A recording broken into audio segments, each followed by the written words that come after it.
চন্দ্র কেতু এবারে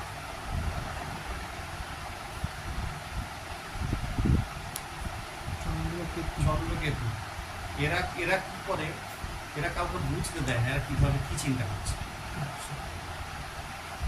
চন্দ্রকেতু আর চন্দ্র রাহুতে এরা ভালো করে বুঝিয়ে দেয় এরা কি করতে যাচ্ছে।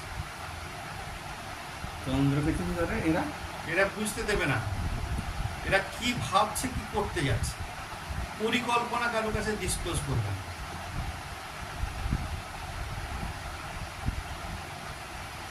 চন্দ্রবাবুতে কি করতে চলেছে সেটা আগে থেকেই বলে দেয়। আগে থেকে বলেছে ও তো ঝগড়া করবে না, মাথা গরম তো,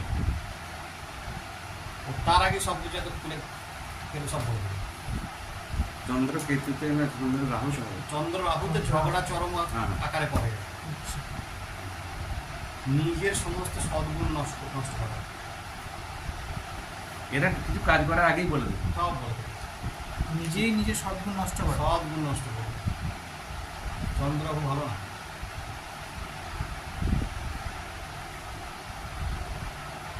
এদের সব থেকে ভালো ফিল্ড হচ্ছে হয়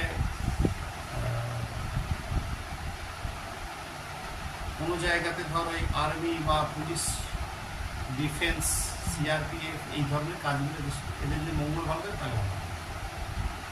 কারণ হচ্ছে সেইখানে এদের যে এনার্জিটা সেইখানে ভালো কাজ। আজকে এই দুটো প্ল্যানেট আমার হয়ে গেল। আর্মি ডিফেন্সে ভালো হবে কিন্তু মঙ্গলটা ভালো থাকতে হবে তবে নাকি? তখন তো বাকিগুলো দেখা যাবে, রবি দেখতে হবে, মঙ্গল দেখতে হবে, কেতু দেখতে হবে। কেতুর একটা বড় রোল আছে। তো আর্মি, হ্যাঁ আরো বড় রোল আছে, রিজার্ভ আর্মি, বর্ডার ফোর্স, সমস্ত বর্ডারগুলোতে কেতু, বর্ডারে যারা গুলি করছে তারা সব কেতু।